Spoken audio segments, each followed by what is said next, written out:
ഇന്നത്തെ current affairs വീഡിയോയിലേക്ക് സ്വാഗതം. ഹിന്ദു ന്യൂസ് പേപ്പർ ഇന്നത്തെയും ഇന്നലത്തെയും നമ്മൾ ഡിസ്കസ് ചെയ്യും. അപ്പൊ ആദ്യത്തെ ന്യൂസിലേക്ക് ഇപ്പോൾ poverty levels below 5% claims NITI Aayog chief എന്ന് പറയുന്ന ന്യൂസ് ആണ്. അപ്പോൾ പോവർട്ടി ലെവൽ എന്ന് പറയുമ്പോഴത്തേക്ക് നമ്മളുടെ ഇന്ത്യയിലെ ദരിദ്രരുടെ എണ്ണം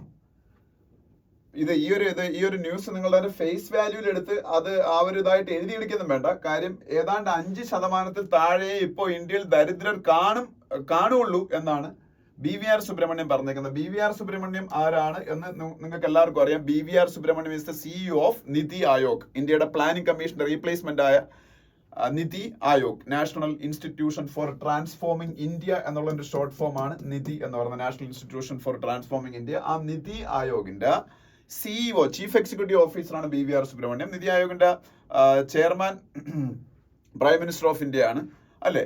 അപ്പം അതുപോലെ സുമൻ ബെറിയാണ് vice chairman of NITI Aayog. അതൊക്കെ നിങ്ങൾക്ക് അറിയാവുന്ന കാര്യമാണ്. അപ്പം ഈ BVR സുബ്രഹ്മണ്യം ഇത് ഇപ്പൊ ഇങ്ങനെ പറയാനൊരു കാരണം എന്താണെന്ന് വെച്ചാല്, ഇന്ത്യയില് ഇങ്ങനെ ഒരു സംഗതി, ഒരു സർവേ നടത്തി, house hold consumption expenditure survey.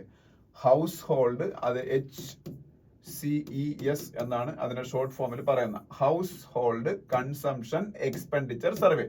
നമ്മളുടെ റൂറൽ മേഖലയിലും അർബൻ മേഖലയിലും ഒക്കെ ആൾക്കാർ എത്രത്തോളം സ്പെൻഡിങ് കപ്പാസിറ്റി ഉണ്ട്, അവർക്ക് അവരുടെ ഡെയിലി സ്പെൻഡിങ്ങിൽ അല്ലെങ്കിൽ ആവറേജ് സ്പെൻഡിങ്ങിൽ അവർക്ക് എത്ര ശതമാനം അവർക്ക് ഫുഡിന് വേണ്ടി സ്പെൻഡ് ചെയ്യേണ്ടി വരുന്നു, അങ്ങനെയുള്ള കുറെ കാര്യങ്ങളൊക്കെയാണ് അതിൽ കാൽക്കുലേറ്റ് ചെയ്തത്. 11 വർഷത്തിന് ശേഷമാണ് ഡേറ്റ റിലീസ് ചെയ്തത്. ഡേറ്റ റിലീസ് ചെയ്തപ്പോൾ കുറെ എന്താ പറയുന്ന നമുക്ക് നല്ല കുറച്ച് ഡേറ്റ അതിൽ നിന്ന് കിട്ടി. അതായത് നമ്മളുടെ ഇന്ത്യയിലെ ആൾക്കാരുടെ ഫുഡിന് വേണ്ടിയിട്ട് സ്പെൻഡ് ചെയ്യുന്ന എക്സ്പെൻഡിച്ചർ കുറയുന്നു വെച്ചാൽ അവരുടെ വരുമാനം കുറച്ച് കൂടുകയും ചെയ്യുന്നുണ്ട്. അതൊക്കെയാണ് അതിൽ പറഞ്ഞേക്കുന്നത്. അപ്പൊ അതൊക്കെ വെച്ച് അവർ കുറെ കാൽക്കുലേഷൻസ്, എനിക്ക് അതിന്റെ കാൽക്കുലേഷൻസ് പറഞ്ഞുതരാറുണ്ട്. എക്കണോമിസ്റ്റുകളുടെ കാൽക്കുലേഷൻസ് അനുസരിച്ച് ഇന്ത്യയിലെ 5% താഴെ മാത്രമേ ഇപ്പോൾ ബിലോ പോവർട്ടി ലൈനിലുള്ള ആൾക്കാർ കാണാൻ സാധ്യതയുള്ളതെന്നൊക്കെയാണ് ഈ പറഞ്ഞ BVR സുബ്രഹ്മണ്യം. പക്ഷേ നിതി ആയോഗ് തന്നെ വേറൊരു സ്റ്റഡി വന്നിട്ടുണ്ട്. ആ സ്റ്റഡി മൾട്ടി ഡയമെൻഷണൽ പോവർട്ടി ഇൻഡെക്സിനെ കുറിച്ചാണ്. MPI എന്ന് പറയും, മൾട്ടി ഡയമെൻഷണൽ പോവർട്ടി ഇൻഡെക്സ്.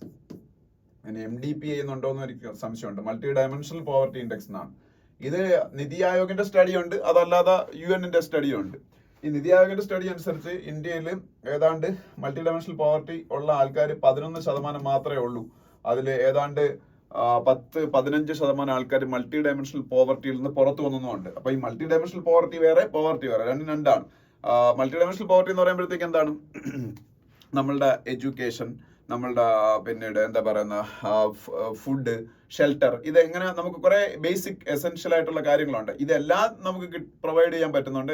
ഇതൊക്കെ കിട്ടിയ ആൾക്കാരുണ്ടല്ലോ, അവര് അതിന് വെളിയിലുള്ള ആൾക്കാർ മാത്രമാണ് മൾട്ടി ഡയമെൻഷണൽ പോവർട്ടി അനുഭവിക്കുന്നവരെന്ന് പറയുന്നത്. ഇതെല്ലാം കിട്ടിക്കഴിഞ്ഞ ആൾക്കാർ മൾട്ടി ഡയമെൻഷണൽ പോവർട്ടിന്ന് പുറത്തു വന്നവരെന്ന് പറയും.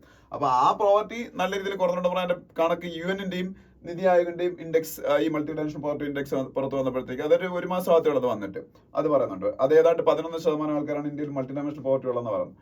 ഇപ്പൊ ഇത് പറയുന്നത് ഈ പറഞ്ഞ ഹൗസ് ഹോൾഡ് കൺസംഷൻ എക്സ്പെൻഡിച്ചർ സർവേയുടെ അടിസ്ഥാനത്തിലുള്ള ഫൈൻഡിങ്സിന്റെ ബേസ് പറയുന്നത്. പക്ഷെ ഇത് എത്രത്തോളം ശരിയാണെന്ന് എനിക്ക് സംശയമുണ്ട്. 5% ആൾക്കാർ ഇന്ത്യയിൽ പൂർ ആയിട്ടുള്ളോ എന്ന് ചോദിച്ചാൽ അറിയില്ല. ഇനിയിപ്പോ വരും ദിവസങ്ങളിൽ ഹിന്ദുവില് അനലിസ്റ്റുകളായിട്ടുള്ള ആൾക്കാർ അല്ലെങ്കിൽ എക്കണോമിസ്റ്റുകളായിട്ടുള്ള ആൾക്കാർ ഇതിനെക്കുറിച്ച് കൂടുതൽ ഇനിയിപ്പോ ഈ ഹൗസ് ഹോൾഡ് കൺസംഷൻ എക്സ്പെൻഡിച്ചർ സർവേയെ കുറിച്ച് കൂടുതൽ ഡിസെക്ഷൻ നടത്തിയിട്ട് ഒരു കുറെ ആർട്ടിക്കിൾസ് ഹിന്ദുവിൽ വരാൻ സാധ്യതയുണ്ട്, എഡിറ്റോറിയൽ പേജിലും ഓപ്പോസിറ്റ് എഡിറ്റോറിയൽ പേജൊക്കെ. അപ്പൊ നമുക്ക് കൂടുതൽ മനസ്സിലാവും.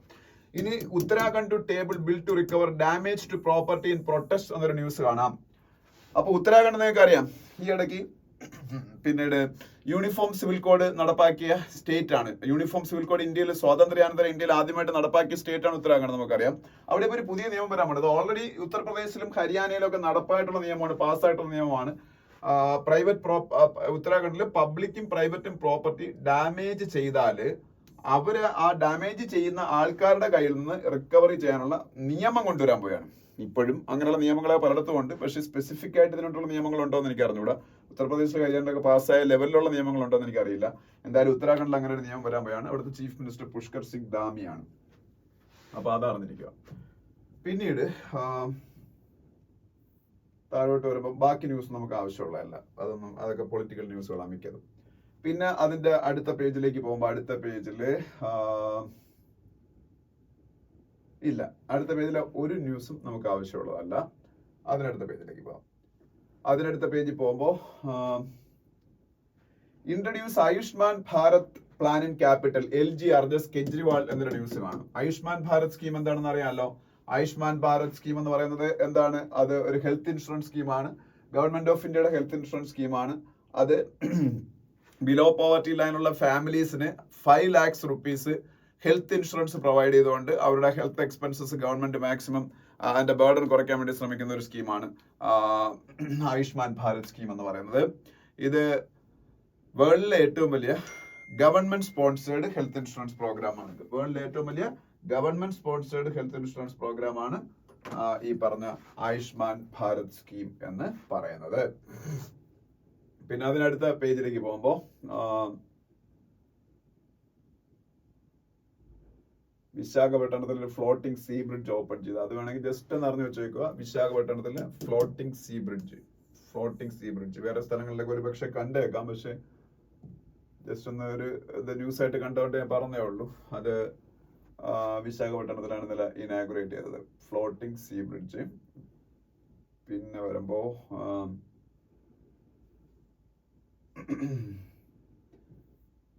പിന്നെ മറ്റു ന്യൂസുകൾ നമുക്ക് ആവശ്യമുള്ളതല്ല. ഓക്കെ, ഇപ്പോ ഇനി ഒന്നാമത് ഇലക്ഷൻ സീസൺ അടുത്ത് വരുന്നതുകൊണ്ട് മിക്ക ന്യൂസുകളും വളരെ പൊളിറ്റിക്കൽ ആയിട്ടുള്ള ന്യൂസുകളാണ് ഇതിന്റെ അകത്ത് വന്നുകൊണ്ടിരിക്കുന്നത്. അപ്പം അങ്ങനെ ഒരു പ്രോബ്ലം ഇപ്പം ഹിന്ദുവില് ഉണ്ട്. പക്ഷേ നിങ്ങൾ ഹിന്ദു ന്യൂസ് പേപ്പർ ആവശ്യമുള്ളത് അല്ലാന്ന് പറഞ്ഞ് വായിക്കാതിരിക്കരുത്. കാരണം അതിന്റെ റീസൺ ഞാൻ പറഞ്ഞിട്ടുണ്ട്. നമ്മൾ പത്രം വായിക്കുന്നത് കറണ്ട് അഫയേഴ്സിന് വേണ്ടിയിട്ട് മാത്രമല്ല. കറണ്ട് അഫയേഴ്സ് അതിന് കിട്ടണം, പ്ലസ് കറണ്ട് ഇഷ്യൂസ് മനസ്സിലാക്കണം. ഒപ്പം തന്നെ നമ്മളുടെ സെൻട്രൽ ഗവൺമെന്റ് എക്സാംസിന്റെ എല്ലാത്തിന്റെയും ഇംഗ്ലീഷ് വൊക്കാബുലറി അതുപോലെ കോംപ്രിഹെൻഷൻ ബേസ്ഡ് എക്സാംസ് ആയതുകൊണ്ട് പത്രം വായിച്ചേ പറ്റും. അതല്ല വേറെ ഒരു എക്സർസൈസും നിങ്ങൾ ചെയ്യേണ്ട കാര്യമില്ല. ടീച്ചേഴ്സിന്റെ ക്ലാസ്സുകൾ മാത്രം അറ്റൻഡ് ചെയ്യുന്ന ഒരു കാര്യമില്ല.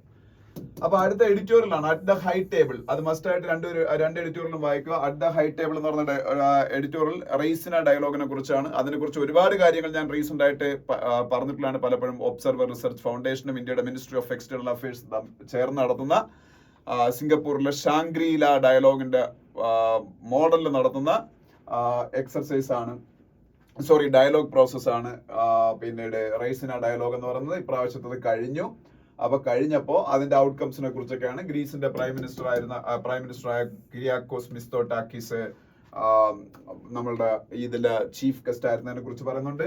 India Middle East Europe economic കോറിഡോറിനെ കുറിച്ച് അദ്ദേഹം സംസാരിച്ച് ഞാൻ പറഞ്ഞിട്ടുണ്ടല്ലോ. India Middle East Europe economic corridor എന്ന് പറയുന്നത് നടക്കുകയാണെങ്കിൽ ഗ്രീസ് അതിലൊരു പ്രധാന പങ്ക് വഹിച്ചേ പറ്റൂ. ഗേറ്റ് വേ ടു യൂറോപ്പ് ആണ് ആ ഒരു പ്രോജക്റ്റിൽ ഗ്രീസ് എന്ന് പറയുന്നത്. അതുപോലെ UN സെക്യൂരിറ്റി കൗൺസിലൊക്കെ റിഫോം ചെയ്യേണ്ടതിന്റെ ആവശ്യത്തിനെ കുറിച്ച് അവിടെ സംസാരിച്ചു. UN സെക്യൂരിറ്റി കൗൺസിൽ നമുക്കറിയാം 5 പെർമനന്റ് മെമ്പേഴ്സേ ഉള്ളൂ. തുടങ്ങിയപ്പോൾ 1945 അതേ സെയിം രീതിയിൽ തന്നെ ഇപ്പോഴും പോയിക്കൊണ്ടിരിക്കുക. ഒരേ ഒരു രാജ്യമാണ് അതിനെ എതിർക്കുന്ന UN സെക്യൂരിറ്റി കൗൺസിലിനെ റിഫോം ചെയ്യാമെന്ന് ജയശങ്കർ ഈ മീറ്റിംഗിൽ വെച്ച് പറഞ്ഞ ചൈനയാണ്. അവർക്ക് വീറ്റോ പവർ ഉള്ളതുകൊണ്ട് അവർ വീറ്റോ ചെയ്തുകൊണ്ടിരിക്കുക ഇന്ത്യ അതി വരാതിരിക്കാൻ.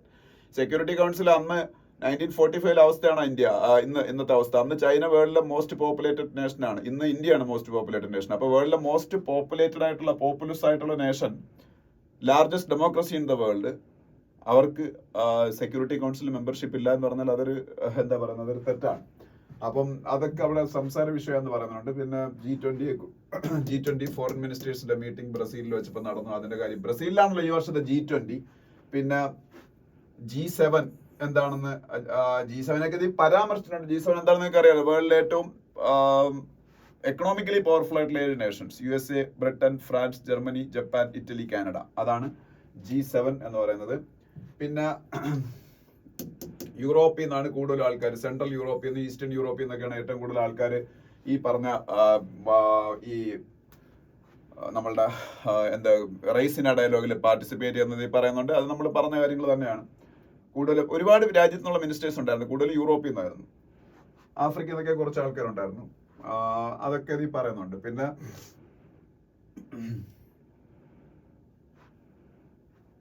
റഷ്യ യുക്രൈൻ വാറിനെ കുറിച്ചൊക്കെ അത് സംസാരിച്ചെന്നും അങ്ങനെ കുറെ കാര്യങ്ങൾ. അപ്പൊ എന്തായാലും ഇത് വായിച്ചു നോക്കുക, നിങ്ങൾക്ക് വായിച്ചാൽ മനസ്സിലാവുന്ന കാര്യമാണ്. ഇന്ത്യ നടത്തിയ ഒരു സംഭവം ആണ് റെയ്സിന ഡയലോഗ് എന്ന് പറയുന്നത്. അപ്പൊ അതിന്റെ ഔട്ട്കംസിനെ കുറിച്ചുള്ള ഒരു എഡിറ്റോറിയലാണ്. രണ്ടാമത്തത് എ ന്യൂ സക്സസ് എന്ന് പറയുന്ന എഡിറ്റോറിയലാണ്. എ ന്യൂ സക്സസ് എന്ന് പറഞ്ഞ എഡിറ്റോറിയൽ ഞാൻ ഇന്നലെ നമ്മളുടെ യൂട്യൂബ് ചാനലില് ബിജു നായർ ഫാക്ട് ചെക്സ് എന്ന് പറഞ്ഞ നടത്തുന്ന യൂട്യൂബ് ചാനലില് ഞാനൊരു ഷോർട്ട് വീഡിയോ ഇട്ടിരുന്നു. ഒരു മനുഷ്യരെ കണ്ടിട്ടില്ല, എനിക്കറിയാം.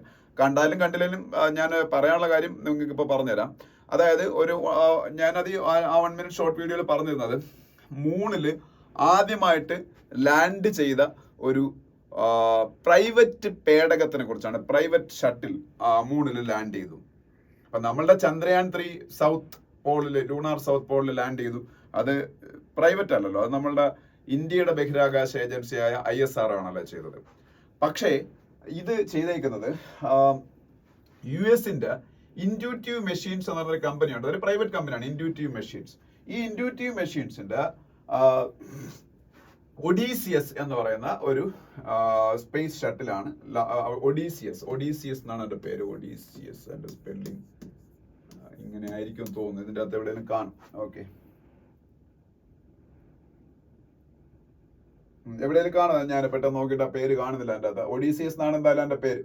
ഓക്കെ, അപ്പൊ ഏത് കമ്പനിയാണ്? Intuitive machines. ഇൻഡ്യൂറ്റീവ് മെഷീൻസ് എന്ന് പറയുന്ന കമ്പനി ഒഡീസിയസ് എന്ന് പറയുന്ന ഒരു പേടകത്തിന് നാസയുടെ കോൺട്രാക്റ്റിൽ അവരെ ചെയ്തത്.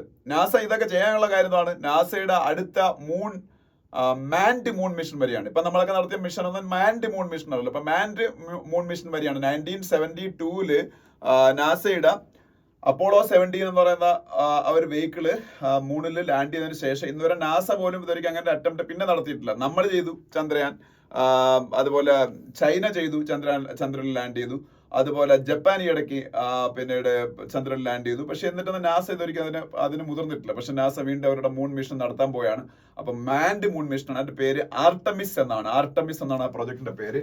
അതിൽ ഇന്ത്യ ഉൾപ്പെടെ ജോയിൻ ചെയ്തിട്ടുണ്ട്. അതൊരു മൾട്ടിനാഷണൽ പ്രോജക്റ്റ് ആണ്, പക്ഷെ നാസയാണ് ചെയ്യുന്നത്. അപ്പം ഈ ആർട്ടമിസ് മിഷന് മുന്നേ അവർ ചെയ്ത ഒരു സംഭവമാണ് ഒഡീസിയസ്. ഒഡീസിയസിന്റെ സ്പെല്ലിംഗ് ഇതാണ്, വൈ ഇല്ല, ഇതാണ് ഒഡീസിയസിന്റെ സ്പെല്ലിംഗ്. അപ്പൊ ഇൻഡ്യൂറ്റീവ് മെഷീൻ പ്രൈവറ്റ് കമ്പനിയാണ് ചെയ്തത്. അപ്പം നാസയുടെ ഇതിലുള്ള താല്പര്യങ്ങളെ കുറിച്ചും അതിനെക്കുറിച്ചാണ് ഈ എഡിറ്റോറിയൽ പറയുന്നത്. ഇതിൽ ജസ്റ്റ് ഒന്ന് പരാമർശിച്ചിട്ടുണ്ട്. റഷ്യയുടെ റോസ്കോസ്മോസിന്റെ ലൂണ 25 എന്നുള്ള മിഷൻ അത് പരാജയപ്പെട്ടു.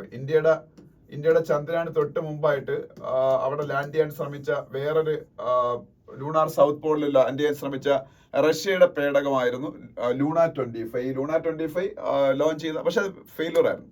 റോസ്കോസ്മോസ് ആണ്. റോസ്കോസ്മോസിന് റീസെന്റ് ആയിട്ട് സ്പേസിൽ കുറച്ച് തിരിച്ചടികളൊക്കെ കിട്ടുന്നുണ്ട്. അതിനെ കുറിച്ച് ഇതിൽ പറയുന്നുണ്ട്. റോസ്കോസ്മോസ് എന്ന് പറഞ്ഞാൽ റഷ്യയുടെ സ്പേസ് ഏജൻസിയാണ്. ഓക്കെ, പിന്നെ ഹിന്ദുവിൽ വായിക്കാൻ താല്പര്യമുള്ള ആൾക്കാർ വായിച്ചു നോക്കുക. റീഡിസ്കവറിംഗ് പാലസ്റ്റീനിയൻ സ്റ്റേറ്റ് എന്ന് പറഞ്ഞൊരു ആർട്ടിക്കിൾ ഉണ്ട്. അത് പഴയ ഇന്ത്യയുടെ യുഎനിലേക്കുള്ള ഇന്ത്യയുടെ അംബാസിഡർ ആണ് എഴുതിയിരിക്കുന്നത്. പഴയ അംബാസിഡർ ആണ്, ഇപ്പോഴത്തെ അല്ല. ഈ പാലസ്റ്റീൻ പ്രോബ്ലം എങ്ങനെ പരിഹരിക്കാം, ഇസ്രായേൽ ഹമാസ് വാറൊക്കെ എങ്ങനെ പരിഹരിക്കാം എന്നുള്ളതിനെ കുറിച്ചുള്ള ഒരു സംഭവമാണ്. അത് വേറെ ഒന്നുമല്ല, നമ്മൾ പലപ്പോഴും പറഞ്ഞിട്ടുള്ളതാണ് 2 സ്റ്റേറ്റ് സൊല്യൂഷൻ. 2 സ്റ്റേറ്റ് സൊല്യൂഷൻ എന്ന് പറയുന്നത് ഇസ്രായേലും പലസ്റ്റീനും പരസ്പരം റെക്കഗ്നൈസ് ചെയ്തുകൊണ്ട്, പരസ്പരം മ്യൂച്വലി റെസ്പെക്ട് ചെയ്തുകൊണ്ട് 2 നേഷൻസ് ആയിട്ട് സഹവർത്തിത്വത്തോടുകൂടി കഴിയുക, കോ എക്സിസ്റ്റൻസ് ചെയ്യുക. അതാണ് വേണ്ടത്. അപ്പൊ അതിൽ ഇപ്പോഴും ഇസ്രായേലുകാർ അതിനെ എതിർക്കുന്നു, പാലസ്റ്റീനിലെ ഹമാസ് പോലുള്ള സംഘടനകളും അതിനെ എതിർക്കുന്നു. അപ്പം അതാണ് പ്രോബ്ലം. പക്ഷേ ഇത്രയും കാലം ഇതിനെ സപ്പോർട്ട് ചെയ്യാതിരുന്ന, അതായത് 2 സ്റ്റേറ്റ് സൊല്യൂഷനെ സപ്പോർട്ട് ചെയ്യാതിരുന്ന UK, അതുപോലെ ഫ്രാൻസ് പോലുള്ള രാജ്യങ്ങൾ പറഞ്ഞിരിക്കുന്നു അവിടെ ഒരു ലാസ്റ്റിംഗ് പീസ് വരണമെന്നുണ്ടെങ്കിൽ അവിടെ ഒരു ഇൻഡിപെൻഡന്റ് പാലസ്റ്റീൻ വേണമെന്നാണ്. അപ്പം അത് ഇസ്രായേലിന് ഇതൊരിക്കലും സമ്മതമല്ല. പക്ഷെ അമേരിക്ക അതിൽ അവരുടെ നിലപാട് വ്യക്തമാക്കിയിട്ടില്ല. പക്ഷെ അവർ വേഗമായിട്ട് പറഞ്ഞിട്ട് 2 സ്റ്റേറ്റ് സൊല്യൂഷൻ വേണമെന്ന് ഈ ഇടയ്ക്ക് ആന്റണി ബ്ലിങ്കൻ, US-ന്റെ സെക്രട്ടറി ഓഫ് സ്റ്റേറ്റ്. അപ്പോൾ ഇവരെല്ലാവരും തീരുമാനിച്ചാലും ഇസ്രായേൽ ഫൈനലി സമ്മതിച്ചാലേ അങ്ങനെ ഒരു 2 സ്റ്റേറ്റ് സൊല്യൂഷൻ ഉണ്ടാവുള്ളൂ. ഹമാസ് സമ്മതിക്കണം. കാര്യം അവിടെയുള്ള ഇതുപോലുള്ള ഗ്രൂപ്പുകളൊക്കെ അതിനെ ഒപ്പോസ് ചെയ്യുന്നുണ്ട് 2 സൈഡിലും. ഓക്കെ, അപ്പൊ അതിനെ കുറിച്ചാണ് ഫസ്റ്റ് ആർട്ടിക്കിൾ. സെക്കൻഡ് ആർട്ടിക്കിൾ എന്ന് പറയുന്നത് chilling effect on freedom to love എന്നുള്ള സംഭവമാണ്. ഉത്തരാഖണ്ഡില് യൂണിഫോം സിവിൽ കോഡ് നടപ്പാക്കാൻ തുടങ്ങിയപ്പോൾ ഇവിടുത്തെ ഒരുപാട് ആൾക്കാർ പറഞ്ഞു യൂണിഫോം സിവിൽ കോഡ് വന്നു കഴിഞ്ഞാലും മതന്യൂനപക്ഷങ്ങളുടെ അവകാശങ്ങൾ കവർന്നെടുത്തിട്ട് ഹിന്ദുയിസത്തിലെ ആചാരങ്ങളും എല്ലാം അടിച്ചേൽപ്പിക്കാനുള്ള ശ്രമമാണെന്ന് പറഞ്ഞ് അതിനെ എതിർത്തു ഒരുപാട് പേര്. ഈ ഹിന്ദുവിന്റെ അകത്ത് തന്നെ ഒരുപാട് ആർട്ടിക്കിൾസ് അതിനെ കുറിച്ച് വന്നിട്ടുണ്ട്. പക്ഷെ ആർട്ടിക്കിൾ 44 ഓഫ് ഇന്ത്യൻ കോൺസ്റ്റിറ്റ്യൂഷൻ പറഞ്ഞ യൂണിഫോം സിവിൽ കോഡ് ഇന്ത്യയിൽ നടപ്പാക്കണം എന്നാണ് ഡയറക്റ്റീവ് പ്രിൻസിപ്പിൾസ് ഓഫ് സ്റ്റേറ്റ് പോളിസിക്കകത്ത്. അപ്പൊ ഞാൻ കരുതി, അപ്പൊ എന്തായാലും ഇന്ത്യയുടെ കോൺസ്റ്റിറ്റ്യൂഷൻ മേക്കേഴ്സ് ആൻഡ് ആർക്കിടെക്ട്സ് അവർ വിവരമില്ലാത്തവരല്ലായിരുന്നല്ലോ. അപ്പൊ എന്തായാലും സ്വാഭാവികമായിട്ടും അതിലെന്തായാലും കാര്യങ്ങളുണ്ടായിരിക്കുമല്ലോ. അങ്ങനെ എഴുതി വെച്ചത് കോമൺ മാനെ തിങ്ക് ചെയ്താൽ അങ്ങനെയാണ് തോന്നുന്നത്, അത് വേണമെന്ന്. അപ്പൊ എനിക്കും അങ്ങനെയാണ് തോന്നിയിട്ടുള്ളത്. അപ്പൊ എന്തായാലും ഈ ഉത്തരാഖണ്ഡിലെ ഈ ഒരു യൂണിഫോം സിവിൽ കോഡ് വന്നപ്പം ഇങ്ങനെയായിരുന്നു പ്രചരണം. പക്ഷെ യൂണിഫോം സിവിൽ കോഡ് ലോഞ്ച് ചെയ്തു. അത് അവിടുത്തെ ലെജിസ്ലേറ്റീവ് അസംബ്ലിയിൽ പാസ്സാക്കി കഴിഞ്ഞപ്പോൾ ആർക്കും ഒന്നും പറയാനില്ല. കാര്യം ഇതിൽ ഹമീദ് ചേന്നമംഗലൂർ എന്ന് പറയുന്ന ഒരു ഇസ്ലാമിക് സ്കോളർ ഉണ്ട്. ഒരു ഹമീദ് ചേന്നമംഗലൂർ, അദ്ദേഹം മാതൃഭൂമി ന്യൂസ് പേപ്പറിൽ കഴിഞ്ഞ ആഴ്ച ഒരു ആർട്ടിക്കിൾ എഴുതിയിരുന്നു. ഇതിൻ്റെ അകത്ത് പറയുന്നത് ഒരു മതത്തിന്റെയും ഒരു വിശ്വാസങ്ങളെയും കവർന്നെടുക്കുന്ന ഒന്നും തന്നെ ഇതിൻ്റെ അകത്തില്ല. അതുകൊണ്ടാണ് ആർക്കൊന്നും പറയാത്ത. കേരളത്തിലെ മുസ്ലിം ലീഗ് പോലും ഈ പറഞ്ഞ യൂണിഫോം സിവിൽ കോഡിനെ എതിർത്തുകൊണ്ട് ഉത്തരാഖണ്ഡിൽ യൂണിഫോം സിവിൽ കോഡിനെ എതിർത്തുന്നോ അവരൊന്നും പറഞ്ഞിട്ടില്ല. അപ്പൊ ഹിന്ദു ന്യൂസ് പേപ്പറിനും അത് ക്രിട്ടിസൈസ് ചെയ്യാൻ ഒന്നും നോക്കിയിട്ടൊന്നുമില്ല. ആകെപ്പാടെ ഒരു സംഭവമാണ് ഇതിൻ്റെ അകത്ത് ഇപ്പൊ പറയാനുള്ളത്. അപ്പൊ അതിന്റെ മതപരമായിട്ടുള്ള ആംഗിളിൽ ഈ ആർട്ടിക്കിളിന്റെ അകത്ത് ഒന്നും പറയുന്നില്ല. ഉണ്ടായിരുന്ന അവർ ഉറപ്പായിട്ട് പറഞ്ഞു. ഒരു മതത്തിന്റെ ഒരു സ്വാതന്ത്ര്യം അത് കൈവയ്ക്കുന്നില്ല. ഈ വിവാഹമോചനം പോലുള്ള കാര്യങ്ങൾ എല്ലാ മതക്കാർക്കും ഒന്നുപോലെ ആയിരിക്കണം എന്നുള്ള രീതിയിൽ കുറച്ച് മതസ്വാതന്ത്ര്യത്തിന്റെ അകത്തൊന്നും കൈവയ്ക്കാത്ത രീതിയിലാണ് നിയമം ഉണ്ടാക്കിയേക്കുന്നത്. അതുകൊണ്ട് തന്നെ ഒരു ക്രിറ്റിസിസവും ഇല്ല, ആരും ഒന്നും പറയുന്നില്ല. പക്ഷെ ഇതിൽ ആകെ ഒരു ക്രിറ്റിസിസം പറയാനുള്ളത്, ഈ ലിവ് ഇൻ റിലേഷൻഷിപ്പിൽ താമസിക്കുന്ന ആൾക്കാർ അവരുടെ ആ ഒരു റിലേഷൻഷിപ്പ് ഒരു അതോറിറ്റിയുടെ മുന്നിൽ രജിസ്റ്റർ ആണ്. മാരേജ് ആയിട്ട് രജിസ്റ്റർ ചെയ്യണമെന്നല്ല, ആ ലിവ് ഇൻ റിലേഷൻഷിപ്പിലാണെന്നുള്ള കാര്യം രജിസ്റ്റർ ചെയ്യണമെന്നുള്ള കാര്യം.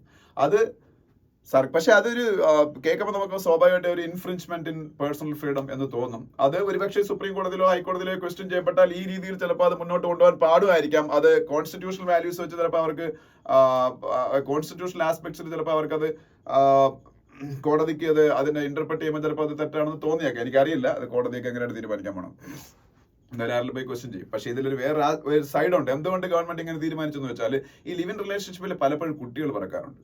ആ കുട്ടികൾക്ക് ഒരു ലെജിറ്റിമസി നമ്മളുടെ നിയമങ്ങളിൽ ഇപ്പം ഇല്ല. എന്തുകൊണ്ടാണെന്ന് വെച്ചാൽ അവരാരും പരസ്പരം ഓൺ ചെയ്യുന്നില്ല കുട്ടികൾ. അല്ലെങ്കിൽ പിന്നെ ലീഗൽ കേസസിന് പോവും, അതിന്റെ പിതൃത്വം തെളിയിക്കണം, DNA ടെസ്റ്റ് നടത്തി ആ കൊച്ചുങ്ങൾ പിന്നെ കോടതിയുടെ മുന്നിൽ ചെന്ന് നിന്ന് കൊടുക്കണം. അങ്ങനെയൊക്കെയുള്ള സിറ്റുവേഷൻസ് ഉണ്ടാകുന്നുണ്ടായിരുന്നു. ഈ ലെജിറ്റിമേറ്റ് ആയിട്ട് ഈ റിലേഷൻഷിപ്പിൽ ഉണ്ടായ കുട്ടിയാണെന്നും ആ കുട്ടിക്ക് റെസ്പെക്ട് ഉണ്ട് സമൂഹത്തിൽ. ഇതിന്റെ ബൈ പ്രോഡക്റ്റ് ആയിട്ടാണല്ലോ ഈ കുട്ടി ഉണ്ടാവുന്നത്. അപ്പൊ അവർക്ക് റെസ്പെക്ട് ഉണ്ടല്ലോ, അവരുടെ ഇൻഡിവിജ്വാലിറ്റി അതെല്ലാം പ്രൊട്ടക്ട് ചെയ്യാൻ വേണ്ടിയിട്ടാണ്. ഒപ്പം ഈ സ്വത്തിന്റെ കാര്യത്തിലൊക്കെ ഇൻഹെറിറ്റൻസ് അങ്ങനെയുള്ള വിഷയങ്ങളൊക്കെ വരും. അതൊക്കെ ഒഴിവാക്കാനാണ് ഈ കുട്ടികൾ ഉണ്ടായാൽ അവർക്ക് പിന്നീട് എത്തരത്തിലുള്ള പ്രോബ്ലംസ് ഉണ്ടാവാൻ, അത് ഒഴിവാക്കാനാണെന്നാണ് ഗവൺമെന്റ് പറയുന്നത്. അതിൽ കാര്യമുണ്ട്. പക്ഷെ മറ്റേ സൈഡും ഞാൻ സമ്മതിക്കുന്നു, അതിൽ ഇതൊരു പേഴ്സണൽ ഫ്രീഡത്തിന്റെ ലേക്കുള്ള കടന്നുകയറ്റമാണ്. പക്ഷെ ഇത് രണ്ടും കൂടെ തുലനം ചെയ്യുമ്പോൾ ഏതാണ് ശരിയെന്ന് കോടതികൾ തീരുമാനിക്കട്ടെ എന്തായാലും. ഓക്കെ. എന്നിട്ട് why were surrogacy rules modified എന്നും പറഞ്ഞൊരു ന്യൂസ് ഉണ്ട്. സറോഗസി നിങ്ങൾക്ക് എല്ലാവർക്കും അറിയാം, വാടകയ്ക്ക് ഗർഭധാരണം നടത്തുന്നതിനാണ് സറോഗസി എന്ന് പറയുന്നത്. ഈ സറോഗസി റെഗുലേഷൻ റൂൾസ് 2022 ഇപ്പൊ അമെന്റ്മെന്റ് വന്നത്. വേറെ ഒന്നുമില്ല ഇത് പറയാൻ. ഈ സറോഗസി റൂൾസിനെ 2022 മോഡിഫൈ ചെയ്യുമ്പോൾ ഗവൺമെന്റ് ഒരു കാര്യം ബാൻ ചെയ്തിരുന്നു. അതായത് ഈ ബാൻ ചെയ്തിരുന്ന ഇപ്പം നമ്മളുടെ ഇപ്പം ഒരു കപ്പിൾ, ആ കപ്പിളിന് കുട്ടികളില്ല. അപ്പൊ അവര് സറോഗേറ്റ് ആയിട്ടുള്ള ഒരു സറോഗേറ്റ് മദറിനെയോ ഒക്കെ തെരഞ്ഞെടുക്കുന്ന സമയത്ത് ഇവരുടെ പിന്നീട് ഈ സറോഗേസിക്ക് വേണ്ടിയിട്ട് വരുന്ന ആളുണ്ടല്ലോ, ആ ആളിന്റെ എക്സോ അല്ലെങ്കിൽ സെമനോ ഒന്നും യൂസ് ചെയ്യാൻ പാടില്ല എന്നുള്ള രീതിയിലൊരു ഇതുണ്ടായിരുന്നു. പക്ഷേ ഇപ്പൊ അതിനവരൊന്ന് മോഡിഫൈ ചെയ്തു. അതിന്റെ മോഡിഫൈ ചെയ്യാനുള്ള കാരണം കോടതിയിൽ കേസ് പോയി. കാര്യം എന്ന് വെച്ചാൽ സ്വന്തം സ്പേമോ അല്ലെങ്കിൽ സ്വന്തം എക്സോ ഒന്നും യൂസ് ചെയ്യാൻ പറ്റാത്ത ചില ജനിതകമായിട്ടുള്ള പ്രശ്നങ്ങളുള്ള കപ്പിൾസ് കാണും. അപ്പൊ അവർക്ക് സറോഗസി വഴി കുട്ടികൾ ഉണ്ടാവാനുള്ള ആ ഒരു അവകാശത്തിന് അടിച്ചമർത്തുന്ന രീതിയിലായിരുന്നു 2022 സറോഗസി അമെന്റ്മെന്റ്സ്, ആ റൂളിൽ വരുന്ന അമെന്റ്മെന്റ്സ്. അതുകൊണ്ട് അത് സുപ്രീം കോടതി അപ്പം തന്നെ സെൻട്രൽ ഗവൺമെന്റ് അഭിപ്രായം ചോദിച്ചപ്പോൾ സെൻട്രൽ ഗവൺമെന്റ് അത് പറഞ്ഞു, കുഴപ്പമില്ല, ഇനി തൊട്ട് ഇത്തരത്തിലുള്ള പ്രോബ്ലംസ് ഉള്ള കപ്പിളാണെന്നുണ്ടെങ്കിൽ അവർക്ക് ഈ The Union Government on February 21 modified the Surrogacy Regulation Rules 2022 to permit married couples to use donor eggs or donor sperm for surrogacy. A move that provided big relief to those with medical complications. Medical complications ഉള്ളവർക്ക് സഹായമായിരിക്കും. അപ്പോൾ ഡോണറിന്റെ തന്നെ സ്പേമോ അല്ലെങ്കിൽ അവരുടെ എക്സോ use ചെയ്യാൻ പറ്റും. കഴിഞ്ഞ അമെന്റ്മെന്റിൽ അത് പറ്റൂല. പക്ഷേ അപ്പോഴും ഒരു പ്രശ്നമുണ്ട്. സിംഗിൾ വിമൻ ആണ് അല്ലെങ്കിൽ വിഡോ അങ്ങനെയൊക്കെയുള്ള ആൾക്കാരുണ്ടല്ലോ, അവർക്ക് പറ്റൂല. അവർക്ക് അങ്ങനെയുള്ള മെഡിക്കൽ കോംപ്ലിക്കേഷൻസ് ഒന്നും ഇല്ലാത്തവരാണെന്നുണ്ടെങ്കിൽ അത് പറ്റത്തില്ല. അവർക്ക് ഡോണറിന്റെ സ്പേമും എഗ്ഗും ഒന്നും യൂസ് ചെയ്യാൻ പറ്റൂല.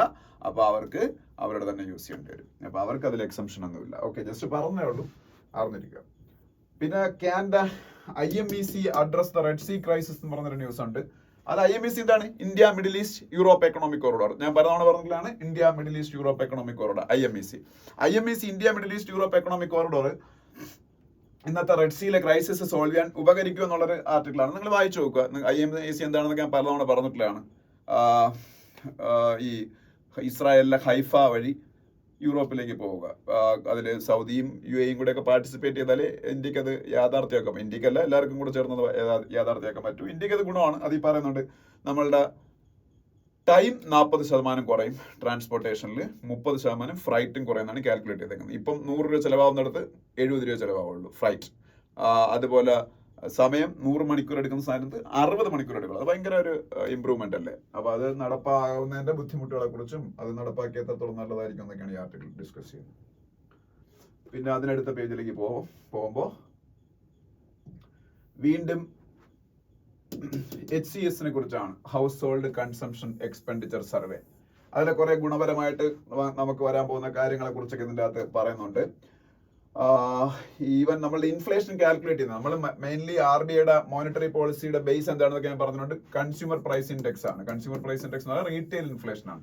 ഈ consumer price index inflation calculate ചെയ്യുന്നതിലൊക്കെ കുറെ വ്യത്യാസങ്ങൾ വരാൻ സാധ്യതയുണ്ട്. പുതിയ ഹൗസ് ഹോൾഡ് കൺസംഷൻ എക്സ്പെൻഡിച്ചർ സർവേയുടെ അത് റിവീൽ ചെയ്യുന്ന ഫാക്ട്സിന്റെ അടിസ്ഥാനത്തിൽ. കാര്യം അതിൽ കുറെ ഫാക്ട്സ് നമുക്ക് കിട്ടിയിട്ടുണ്ട്. ആ ഫാക്ട്സ് ഉപയോഗിച്ച് നമുക്ക് ഈ പറഞ്ഞ കൺസ്യൂമർ പ്രൈസ് ഇൻഡെക്സ് ഇൻഫ്ലേഷനെ വേറെ രീതിയിൽ കാൽക്കുലേറ്റ് ചെയ്യാൻ ഫ്യൂച്ചറിൽ പറ്റും. അതിനെക്കുറിച്ചൊക്കെ പറയുന്നുണ്ട്. അത് നിങ്ങൾക്ക് അത്ര ഡീറ്റെയിൽ ആയിട്ടൊന്നും വേണ്ട. നിതി ആയോഗിന്റെ CEO BVR സുബ്രഹ്മണ്യത്തിന്റെ പേരൂടെ പറയുന്നുണ്ട്. നാഷണൽ സ്റ്റാറ്റിസ്റ്റിക്കൽ ഓഫീസാണ് ഈ household consumption expenditure survey നടത്തുന്നത്. Household consumption expenditure survey നടത്തുന്നതാരെന്ന് നടന്നിരിക്കുക നാഷണൽ സ്റ്റാറ്റിസ്റ്റിക്കൽ ഓഫീസ്. പിന്നെ കോർ ഇൻഫ്ലേഷൻ എന്താണെന്നൊക്കെ ഇവിടെ പറയുന്നുണ്ട്. കോർ ഇൻഫ്ലേഷൻ എന്ന് പറഞ്ഞാൽ മൊത്തം ഇൻഫ്ലേഷനിൽ നിന്ന് ഫുഡിന്റെയും എനർജിയുടെയും ഇൻഫ്ലേഷൻ കുറയ്ക്കുന്നതാണ്. നമുക്കറിയാലോ ഇൻഫ്ലേഷനിൽ ഏറ്റവും വലിയ കമ്പോണന്റ് ഏതാണ്? ഫുഡ് ഇൻഫ്ലേഷൻ ആണ്. അതുപോലെ തന്നെയാണ് ഫ്യൂവൽ ഇൻഫ്ലേഷൻ. കാര്യം എന്ന് വെച്ചാൽ ഈ ഫ്യൂവലിന്റെ പ്രൈസ് ഇങ്ങനെ മാറിക്കൊണ്ടേയിരിക്കുമല്ലോ, അതനുസരിച്ച് ഇൻഫ്ലേഷൻ ഉണ്ടാവും. അപ്പൊ ഈ ഫുഡ് ഇൻഫ്ലേഷനും ഫ്യൂവൽ ഇൻഫ്ലേഷനും എപ്പോഴും ഇങ്ങനെ ഫ്ലക്ച്വേറ്റ് ചെയ്തുകൊണ്ടിരിക്കുക. അപ്പൊ അതുകൊണ്ട് യഥാർത്ഥ ഇൻഫ്ലേഷൻ, ഹെഡ്ലൈൻ ഇൻഫ്ലേഷൻ കണ്ടുപിടിക്കാൻ ഈ ഫുഡ് ഇൻഫ്ലേഷനും ഫ്യൂവൽ ഇൻഫ്ലേഷനും കൂടെ അതിൻ്റെ അകത്ത് ആഡ് ചെയ്ത് ചെയ്തുകൊണ്ടേ ഇരുന്നാൽ ഭയങ്കര ബുദ്ധിമുട്ടായിരിക്കും പ്രോപ്പർ ഇൻഫ്ലേഷൻ കണ്ടുപിടിക്കാൻ. അപ്പൊ അതുകൊണ്ടാണ് കോർ ഇൻഫ്ലേഷൻ എന്ന് പറഞ്ഞ് ഇതിൻ്റെ അകത്തുനിന്ന് ഫുഡും ഫ്യൂവലും എടുത്ത് മാറ്റിയിട്ട് അവർ സെപ്പറേറ്റ് കാൽക്കുലേറ്റ് ചെയ്യും. അതിനാണ് കോർ ഇൻഫ്ലേഷൻ എന്ന് പറയുന്നത്. ഓക്കെ, പിന്നെ അത് അങ്ങനെ കുറെ കാര്യങ്ങളൊക്കെ പറയുന്നു. ഓക്കെ,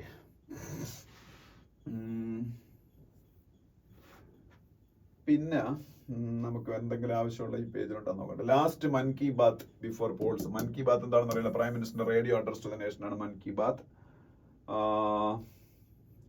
പിന്നെ when SE upheld central role of little man in participatory democracy. ഇത് വേറെ ഒന്നും അല്ല. ഇതിന് ഈ ഇടയ്ക്ക് സുപ്രീം കോടതിയിൽ ഡെമോക്രസി സ്ട്രെങ്തൻ ചെയ്യുന്നതിന് വന്ന 2 വിധികളാണ്. സുപ്രീം കോടതിയിൽ നിന്ന് ഡെമോക്രസി സ്ട്രെങ്തൻ ചെയ്യുന്നതിന് വേണ്ടിയിട്ട് വന്ന 2 വിധികൾ. ഒന്ന് electoral bonds and the another one is that Chandigarh mayor ഇലക്ഷനുമായിട്ട് ബന്ധപ്പെട്ട വേർഡിക്റ്റ്. ഈ 2 സംഭവങ്ങൾ ഇന്ത്യയുടെ ഡെമോക്രസിയെ കൂടുതൽ സ്ട്രെങ്തൻ ചെയ്യാൻ സുപ്രീം കോടതിയുടെ ഇന്റർവെൻഷൻസ് ആയിട്ടാണ്. അത് ശരിയാണ്. അപ്പം അത് ഹിന്ദുവിലും പറയുന്നത്. ഇലക്ട്രൽ ബോണ്ട്സ് എന്താണെന്നൊക്കെ ഞാൻ പറയേണ്ട ആവശ്യമില്ല. അത് റദ്ദാക്കി ഗവൺമെന്റ് ഓഫ് ഇന്ത്യ കൊണ്ടുവന്നതാണ്. റദ്ദാക്കാനുള്ള റീസൺ എന്താണെന്ന് എന്റെ പഴയ വീഡിയോസിലുണ്ട്, കഴിഞ്ഞ ആഴ്ചത്തെ വീഡിയോസ്. പിന്നെ നെക്സ്റ്റ് പേജ് പോകുമ്പോൾ ഇത് ഇവിടെ ഒരു കറണ്ട് അഫയേഴ്സ് കാര്യമുണ്ട്. Ahead of Lok Sabha election, Modi launches projects worth ₹48,100 crore എന്നൊരു ന്യൂസ് ഉണ്ട്. അത് വേണ്ട. പക്ഷെ നമുക്ക് ആവശ്യമുള്ള ഒരു സംഭവം എന്താണെന്ന് വെച്ചാൽ സുദർശൻ സേതു. അത് എവിടെയാണെന്ന് അറിയേണ്ടി വരും. സുദർശൻ സേതുവിന്റെ പ്രത്യേകത അറിഞ്ഞിരിക്കുക. Sudarshan Setu India's longest cable stayed bridge. India's longest cable stayed bridge. ഇതാണ് Sudarshan Setu. India's longest cable, ഇത് മൊത്തത്തിലാണ് ലോങ്സ്റ്റ് കേബിൾ സ്റ്റേഡ് ബ്രിഡ്ജ്. അത് എവിടെയാണെന്ന് അറിഞ്ഞിരിക്കണം. Sudarshan Setu India's longest cable stayed bridge of around 2.3 kilometer linking Oka mainland to Beit Dwaraka. അത് actually ദ്വാരകയിലാണ്.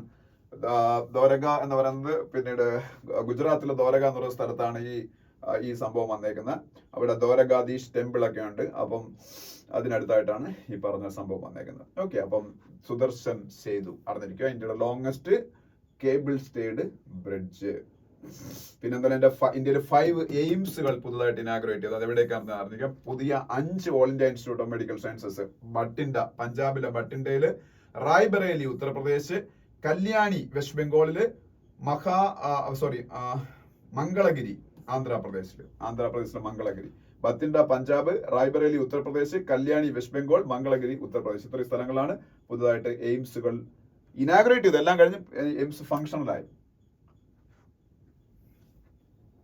ഇന്ത്യയിൽ എനിക്ക് 10-17 AIIMS ഉണ്ടെന്ന് തോന്നുന്നു പല സ്ഥലങ്ങളിലായിട്ട്. ഓക്കെ, പിന്നെ ഇത്രയാണ് ആ പേജ്. അതിനടുത്ത പേജിൽ പോകുമ്പോൾ റെയിൽവേ പാസഞ്ചർ ട്രെയിൻസുകൾ സ്റ്റോപ്പ് ചെയ്യാൻ പോകണമെന്ന് പറഞ്ഞൊരു ന്യൂസ് ഉണ്ട്. അത് പിന്നെ മാറ്റി മെമുവും അതുപോലെ എക്സ്പ്രസ് ട്രെയിൻസും ഒക്കെ വരാൻ പോവുകയാണ്. പാസഞ്ചർ ട്രെയിൻസ് എന്ന് പറഞ്ഞാൽ അറിയാലോ, എല്ലാ സ്റ്റേഷൻസിലും സ്റ്റോപ്പ് ചെയ്യുന്ന ലോക്കൽ ട്രെയിൻസ് ഉണ്ടല്ലോ, അത് സ്റ്റോപ്പ് ചെയ്യാൻ പോവുകയാണെന്നാണ്. അത് അവർക്ക് നഷ്ടമാണെന്നുള്ള പേരിൽ മെമു അതുപോലെ എക്സ്പ്രസ് ട്രെയിൻസ് അതിലേക്കൊക്കെ അവർ മാറ്റാൻ പോകുന്നു എന്നാണ് ഈ കൊടുത്തേക്കുന്നത്. പിന്നെ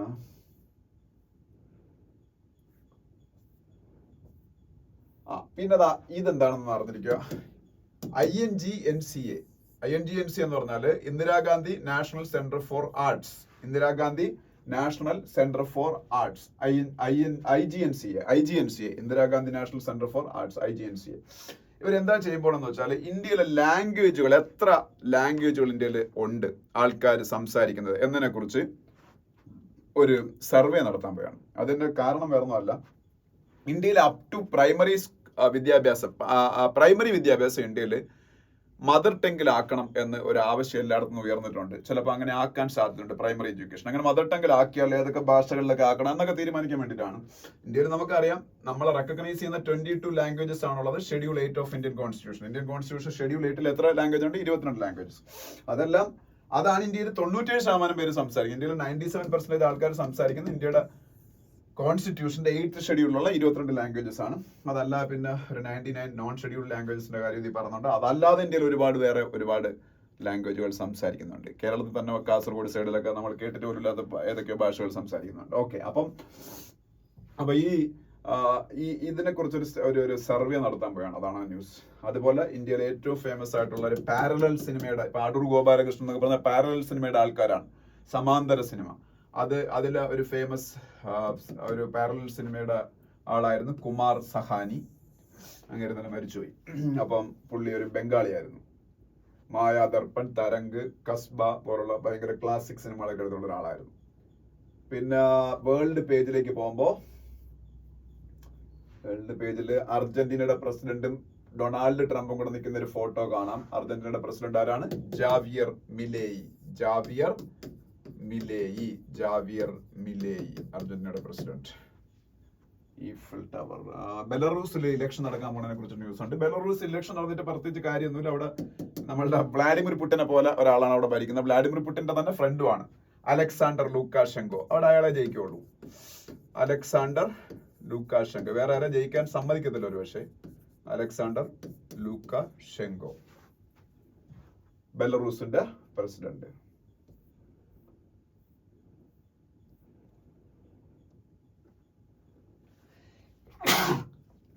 പിന്നെ സ്പോർട്സ് പേജ് പോകുമ്പോൾ പ്രത്യേകിച്ചൊന്നും പറയാനില്ല, ക്രിക്കറ്റും മറ്റു കാര്യങ്ങളൊക്കെയാണ്. പിന്നെ രഞ്ജി ട്രോഫിയെ കുറിച്ചുള്ള ന്യൂസ് ഉണ്ട്. പിന്നെ നമുക്ക് ഇന്നലത്തെ ഹിന്ദുവിൽ കുറച്ച് ന്യൂസുകളുണ്ട്, ഒന്ന് ഓടിച്ചു നോക്കാം. ഈ ഡൽഹിയെ ബ്യൂട്ടിഫൈ ചെയ്യുന്നതിന്റെ ഭാഗമായിട്ട് ടുലിപ്സ് അറിയാലോ, ടുലിപ്പ് ഗാർഡൻ ഒക്കെ ഉണ്ട് കാശ്മീരിൽ. ഭയങ്കര ഫേമസ് ആയിട്ടുള്ള ടുലിപ്പ് ഗാർഡൻ കാശ്മീരിലെ ശ്രീനഗറിൽ. ഏഷ്യയിലെ ബിഗ്ഗസ്റ്റ് എങ്ങനെയാണ്? കാശ്മീരിലെ ശ്രീനഗറിലാണെന്നാണ് എൻ്റെ ഓർമ്മ. ചെക്ക് ചെയ്തോളാം നിങ്ങളത്. അതാണ് ഏഷ്യയിലെ ബിഗ്ഗസ്റ്റ് ടുലിപ്പ് ഗാർഡൻ കാശ്മീരിലാണെന്ന് എൻ്റെ ഓർമ്മ. ചെക്ക് ചെയ്ത് നോക്കുക. ഓർമ്മ എന്നാ ഞാൻ പറഞ്ഞു, അതുകൊണ്ട് അത് ഗൂഗിൾ ചെയ്ത് നോക്കണം. അതുപോലെ ഇപ്പം ടുലിപ്സ് ഒരുപാട് ഡൽഹിയിൽ വച്ച് പിടിപ്പിച്ച അവിടുത്തെ ലെഫ്റ്റനന്റ് ഗവർണറുടെ താല്പര്യപ്രകാരം കഴിഞ്ഞ വർഷം ചെയ്തതാണ്. അപ്പൊ അതൊക്കെ ബ്ലോസം ചെയ്ത് നിൽക്കുന്ന ഒരു സംഭവമാണിത്. പിന്നീട് റഷ്യൻ സേനയെ യുക്രൈനിലേക്ക് ഹെൽപ്പ് ചെയ്യാൻ പോയ ഒരു ഇന്ത്യൻ ഹെൽപ്പർ ഇന്നലെ മരിച്ചു. അതാണ് ഞാൻ കഴിഞ്ഞ ദിവസങ്ങളിൽ അതിനെക്കുറിച്ച് നിങ്ങൾ ആ വീഡിയോയിൽ കണ്ടിട്ടുണ്ട്, ഞാൻ പറഞ്ഞിട്ടുണ്ട്. ഇപ്പൊ ഇന്ത്യയിൽ നിന്ന് കുറച്ച് ആൾക്കാർ ഹെൽപ്പേഴ്സ് ആയിട്ട് പോയി. ഈ ഇടയ്ക്കാണ് അതിനെക്കുറിച്ചുള്ള വിവരങ്ങൾ പുറത്തു വരുന്നത്. പിന്നെ ഞാൻ ഇതിനു മുമ്പേ പറഞ്ഞ ന്യൂസിനെ കുറിച്ചാണ്. After 11 years gap centre discloses key consumption expenditure survey data എന്നൊരു ന്യൂസ് കണ്ടോ? ഇതാണ് ഞാൻ നേരത്തെ പറഞ്ഞത്. All India household consumption expenditure survey. ഇതിനെ കുറിച്ചാണ് ഇന്നത്തെ പത്രത്തിൽ BVR സുബ്രഹ്മണ്യം നിതി ആയോഗിന്റെ CEO ഇതിലെ ഡേറ്റാസ് വെച്ചിട്ടാണ് പറഞ്ഞത് ഇന്ത്യയിലെ മൊത്തം ദരിദ്രരുടെ എണ്ണം 5% താഴെ കാണുള്ളൂ എന്നൊക്കെ. ഓക്കെ, അപ്പം ആ ഹൗസ് ഹോൾഡ് കൺസംഷൻ എക്സ്പെൻഡിച്ചർ സർവേയെ കുറിച്ചാണ്. അത് ആരാണ് ചെയ്യുന്നത്? ഞാൻ പറഞ്ഞത് NSO നാഷണൽ സ്റ്റാറ്റിസ്റ്റിക്കൽ ഓഫീസ്. ഇവർ തന്നെയാണ് ഇന്ത്യയുടെ GDP കാൽക്കുലേറ്റ് ചെയ്യുന്നത്, NSO നാഷണൽ സ്റ്റാറ്റിസ്റ്റിക്കൽ ഓഫീസ്.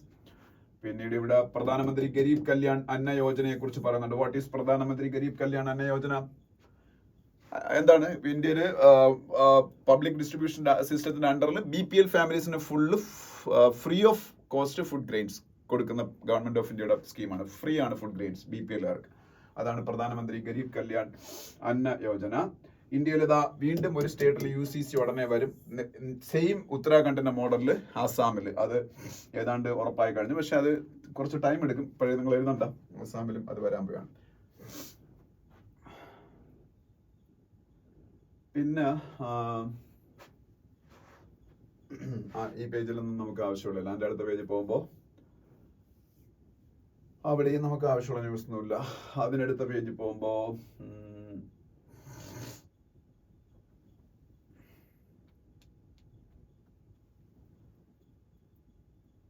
ഇല്ല, ഇതൊന്നും നമുക്ക് ആവശ്യമുള്ള ന്യൂസുകളല്ല. ഇവിടെ നിങ്ങൾക്ക് ഒഡീഷയുടെ ചീഫ് മിനിസ്റ്റർ നവീൻ പട്നായിക്കിന്റെ ഒരു ഫോട്ടോയൊക്കെ കാണാം. അല്ല, അവിടെ വേറെ ഉള്ള ആവശ്യമുള്ള ന്യൂസുകളൊന്നും ഇല്ല. ഇപ്പൊ ഇന്ത്യയില് ലോക്സഭാ ഇലക്ഷനൊപ്പം ചില സ്റ്റേറ്റുകളിൽ ലെജിസ്ലേറ്റീവ് അസംബ്ലി ഇലക്ഷൻ നടക്കും. അതായത് ലോക്സഭാ ഇലക്ഷൻ കഴിയുമ്പോൾ അവിടെ പുതിയ ചീഫ് മിനിസ്റ്റർ വരും. നമ്മുടെ കേരളത്തിലൊന്നും അങ്ങനെയല്ല. കേരളത്തിൽ 2026 ലോക്സഭാ ഇലക്ഷൻ ഉള്ളു. കേരളത്തില്, തമിഴ്നാടില്, വെസ്റ്റ് ബംഗാളിലെല്ലാം 2026 പക്ഷേ ഇന്ത്യയിലെ പ്രധാനപ്പെട്ട ഒരു സ്റ്റേറ്റില് ഇപ്പം ഇലക്ഷൻ വരും. ആ സ്റ്റേറ്റിന്റെ പേരാണ് ആന്ധ്രാപ്രദേശ്. ആന്ധ്രാപ്രദേശില് ജഗൻമോഹൻ റെഡ്ഡിയാണ് അവിടുത്തെ ചീഫ് മിനിസ്റ്റർ. അതുപോലെ അദ്ദേഹത്തിന്റെ ഏറ്റവും വലിയ റൈവലായ ചന്ദ്രബാബു നായിഡുവിന്റെ TDP തെലുഗുദേശം പാർട്ടി തമ്മിലാണ് അവിടുത്തെ മെയിൻ ഇലക്ഷൻ കണ്ടസ്റ്റ് എന്ന് പറയുന്നത്. പിന്നെ ഇവിടെ പറയാനുള്ള ഒരു കാര്യം, 3 ക്രിമിനൽ ലോസ് ഏതൊക്കെയാണെന്ന് നിങ്ങൾക്ക് അറിയാം. ഇന്ത്യയുടെ പുതിയ 3 ക്രിമിനൽ ലോസ് ഏതൊക്കെയാണ്? ഇന്ത്യയുടെ 3 പുതിയ ക്രിമിനൽ ലോസ് എന്ന് പറയുന്നത് ഇതൊക്കെയാണ്: ഭാരതീയ ന്യായ സംഹിത, ഭാരതീയ നാഗരിക് സുരക്ഷാ സംഹിത, ഭാരതീയ സാക്ഷ്യ അധിനിയം.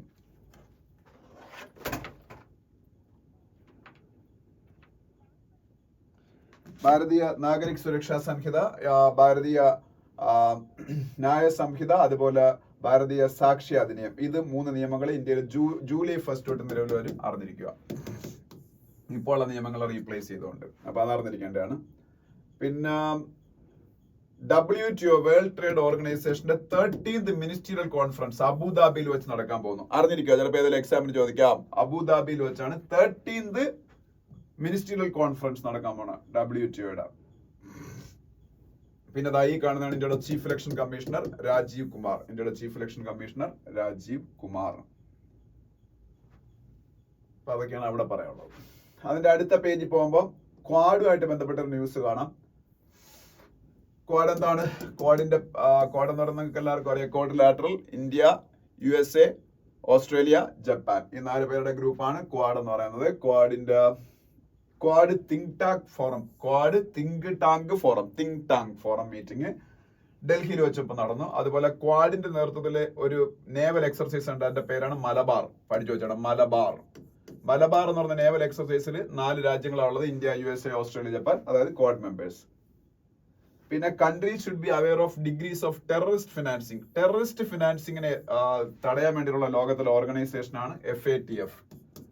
UN-ന്റെ ഓർഗനൈസേഷനാണ് FATF, financial action task force. FATF എന്താണ്? Financial action task force. Paris headquartered ആണ്. ഫ്രാൻസിന്റെ ക്യാപിറ്റലായ പാരീസിലാണ് ഇതിന്റെ ഹെഡ്ക്വാർട്ടേഴ്സ്. ഇവരുടെ ജോലി എന്താണ്? ഇതൊരു ടെറർ ഫിനാൻസിങ് വാച്ച് ഡോഗ് ആണ്. ലോകത്തിലെ ഏതെങ്കിലും ഇൻഡിവിജ്വൽസോ രാജ്യങ്ങളോ ടെറർ ഫിനാൻസിംഗിൽ എൻഗേജ് ചെയ്യുന്നതായിട്ട് കണ്ടെത്തിയാൽ അവർക്കെതിരെ നടപടി എടുക്കുന്നതിനാണ് അത്. അതുപോലെ ലഡാക്ക് കോൺസ്റ്റിറ്റ്യൂഷണൽ ലഡാക്കിന് എന്ത് ചെയ്യണം എന്നാണ് അവർ പറഞ്ഞേക്കുന്നത്? അവർക്ക് സ്റ്റേറ്റ്ഹുഡ് കൊടുക്കുക, സംസ്ഥാന പദവി കൊടുക്കുക. അതുപോലെ ഇന്ത്യയുടെ കോൺസ്റ്റിറ്റ്യൂഷന്റെ 6th ഷെഡ്യൂളിൽ ഇൻക്ലൂഡ് ചെയ്യുക. അപ്പൊ അവർക്ക് കുറച്ച് ട്രൈബൽ ആയിട്ട് മേഖലയ്ക്കുള്ള ചില പ്രൊട്ടക്ഷൻസ് കിട്ടും. അതിനുവേണ്ടി അവരങ്ങനെ ചെയ്യാൻ ആവശ്യപ്പെടുന്ന ഗവൺമെന്റ് അതിനെ കുറിച്ച് സ്റ്റഡി ചെയ്യാൻ പോയാ. പറ്റൂല എന്ന് ഗവൺമെന്റ് പറഞ്ഞിട്ടില്ല. ഗവൺമെന്റ് അതിനെ കുറിച്ച് സ്റ്റഡി ചെയ്യാൻ പോയാണ്. പിന്നെ അതിനടുത്ത പേജിൽ പോകുമ്പോ